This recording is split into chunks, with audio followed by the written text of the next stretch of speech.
Hello bachcho, let's read out the questions. Question says if for a real number y square bracket y is the greatest integer less than or equals to y, then the value of integration pi by 2 to 3 pi by 2 greatest integer of 2 sin x dx. तो यहाँ पर हमसे बोला चाह रहा है कि यदि y एक रियल नंबर हो जहां पर स्क्वायर ब्रैकेट y ये ग्रेटेस्ट इंटीजर लेस देन और इक्वल्स टू y वैल्यू को इंडिकेट कर रहा है, यानी कि greatest integer of y less than equals to y इस तरीके से। सो हमें जो इंटीग्रल फंक्शन है in the limit pi by 2 to 3 pi by 2 greatest integer value of 2 sin x dx को फाइंड आउट करना है। तो चलिए स्टार्ट करते हैं सोल्यूशन से। But before of that, let's talk about the key concept which we are going to use here for this question. So यहाँ पर हम simply definite integral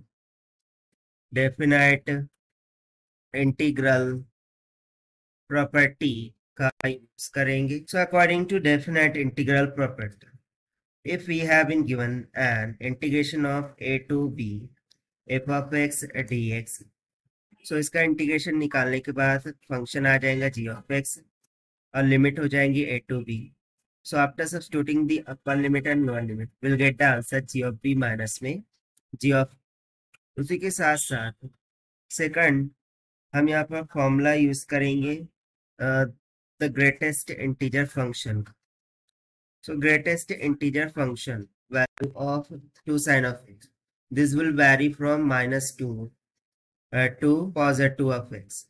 +2. तो चलिए फिर स्टार्ट करते हैं सोल्यूशन से। सबसे पहले हम जो ग्रेटेस्ट इंटीजर वैल्यू होंगी फॉर 2 sin ऑफ x इसको हम डिफाइन कर देंगे। तो देखिए sin x का वैल्यू निगेटिव ऑफ 1 से पॉजिटिव 1 में वैरी करता है। अब यहाँ पर 2 sin x है, सो ऑब्वियसली वो निगेटिव ऑफ 2 से पॉजिटिव 2 में वैरी करेंगे, यानी कि उसकी इंटीजर वैल्यूज क्या हो जाएंगी, ग्रेटेस्ट इंटीजर वैल्यू या तो 2 या तो 1 या तो 0 या तो -1 और लास्ट में माइनस। सो इसको हम कैसे टैकल करेंगे? सो इसके लिए देखिए, यदि मैं ग्राफ ड्रॉ करूं for the 2 sin of x function, ठीक है, इस तरीके से ग्राफ ड्रॉ करेंगे। सो ये जो वैल्यू होता है पाई बाय, ये हो जाता है पाई, ये हो जाएगा 2 पाई। अब इनके बिटवीन में जितने भी इंटरवल्स रहेंगे उनको भी हमें सैटिस्फाई करना होगा। सो देखिए अकॉर्डिंग टू क्वेश्चन हमारी लिमिट जो है सो वो पाई बाय 2 से 3 पाई बाय 2 के बिटवीन में जा रही है। सो पाई बाय 2 तो ये हो गया एंड देन 3 पाई बाय 2। सो यदि मैं यहाँ पर देखूँ तो यहाँ पर हो जाएगा पाई बाय 2 और ये हो जाएगा हमारा 3 पाई बाय 2, और 3 पाई बाय 2 से पाई के बिटवीन में एक और लिमिट आ जाएंगी जो कि हो जाएगा 7 पाई बाय 6। अब पाई बाय 2 से पाई के बिटवीन में एक और लिमिट आ जाएंगे 5 पाई बाय 6। सो देखिए ये तो होगा 1, ये हो जाएगा 2, दिस विल बी माइनस का 1, दिस इज माइनस का 2। So if you see that हमें greatest integer value check pi by 2 से तो 3 पाई बाय 2। सो यदि मैं यहाँ पर 3 पाई बाय 2 के लिए देखूँ सो ग्रेटेस्ट इंटीजर वैल्यू फिर क्या हो जाएंगी 2। उस तरीके से 5 पाई बाय 6 के लिए देखूँ तो ग्रेटेस्ट इंटीजर वैल्यू हो जाएंगी 1। इन द सेम वे पाई के लिए तो 0 है तो नथिंग मैटर्स। उसके बाद 7 पाई बाय 6 के लिए negative of 1 and 3 pi by 2 के लिए ग्रेटेस्ट इंटीजर वैल्यू क्या हो जाएंगी निगेटिव। सो इस तरीके से हमें टोटल 4 वैल्यूज मिल रही है। So we can simply say that कि ये 2 होगा if x is equals to pi by 2, ये 1 होगा if x is ranging from pi by 2 से तो 5 पाई बाय 6। सो इसके लिए हम less than equals to use करेंगे। It will be 0 for pi by 6 to pi, then negative of 1 if it's ranging from pi to 7 pi by 6, and finally it will be minus of 2 if it's ranging from 7 pi by 6 say to 3 pi by 2। So the required integral that will be breaks like integration of pi by 2 से 3 pi by 2 तक for the greatest integral value of 2 sin x dx. सो इसको हम break करेंगे फिर। सबसे पहला interval हो जाएगा पाई बाय 2 से तो 5 पाई बाय 6 तक। सो पाई बाय 2 से 5 पाई बाय 6 तक ग्रेटेस्ट इंटीजर वैल्यू वो कितनी है 1 की इक्वल। सो ये हो जाएगा 1 dx प्लस में देन 5 पाई बाय 6 से पाई तक ग्रेटेस्ट इंटीजर वैल्यू है 0 dx प्लस में पाई से 7 पाई बाय 6 तक ग्रेटेस्ट इंटीजर वैल्यू है negative of 1 then next 7 pi by 6 से 3 pi by 2 last 3 pi by उसके लिए ग्रेटेस्ट इंटीजर वैल्यू है -2 dx। Now we apply the integral formula of x to the power n dx।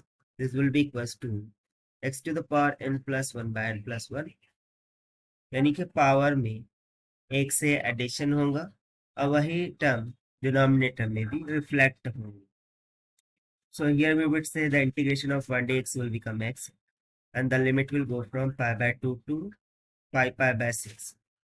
Then plus integral of 0 0 plus me integration of minus of 1 dx will become minus of x and the limit will go from pi to 7 pi by 6.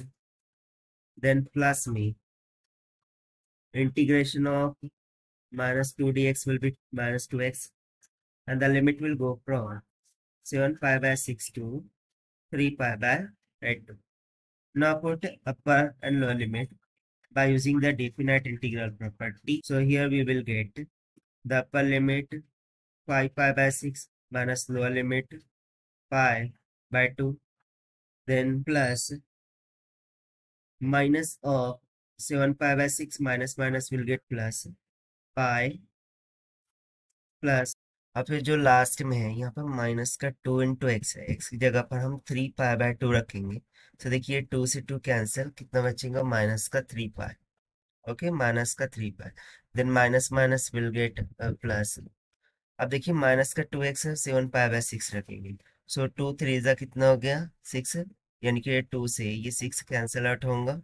So minus का plus का 7 pi bye 3 यहाँ पर बचेगा plus में 7 pi bye 3 इतना बचेगा। अब इसको करते हैं हम सिंप्लीफाई। तो यहाँ पर देखिए 2 है यहाँ पर 6 लाने के लिए 3 से मल्टीप्लाई करना होगा। दैट मीन्स 5 पाई माइनस में 3 पाई डिवाइडेड बाय डिनोमिनेटर कांस्टेंट हो जाएगा 6 प्लस में यहाँ पर हो जाएगा माइनस में 7 पाई प्लस में 6 पाई डिवाइडेड बाय 6 के इक्वल प्लस में यहाँ पर 3 3 जा कितना हो गया माइनस का 9 पाई प्लस में 7 पाई divided by 3. Okay, so this will be equals to 2 pi by 6 ये तो हो गया 2 pi by 6 प्लस माइनस का pi by 6 देन यहाँ पर प्लस में -9 और +7 कितना होगा माइनस का 2 pi by 3। अब इसको ऐड करते हैं। सो 2 pi by 6 में से एक pi by 6 चला गया so pi by 6 will remains only और उसमें से हमें माइनस का 2 pi by 3 सब्ट्रैक्ट करना है। सो इसको भी 6 बनाने के लिए 2 से मल्टीप्लाई करना होगा। सो हो जाएगा पाई माइनस में 2 2 ज़ा 4 पाई डिवाइडेड बाय 6 से हो जाएगा माइनस का 3 पाई बाय 6 सो 3 2 ज़ा 6 यानी कि रिक्वायर्ड आंसर आ जाएगा माइनस में पाई बाय 2 की इक्वल और यही हो जाएगा हमारा required answer for this question -pi by 2. So according to given option C is correct. So this is the required solution. I have to understand. Full best of luck. Thank you.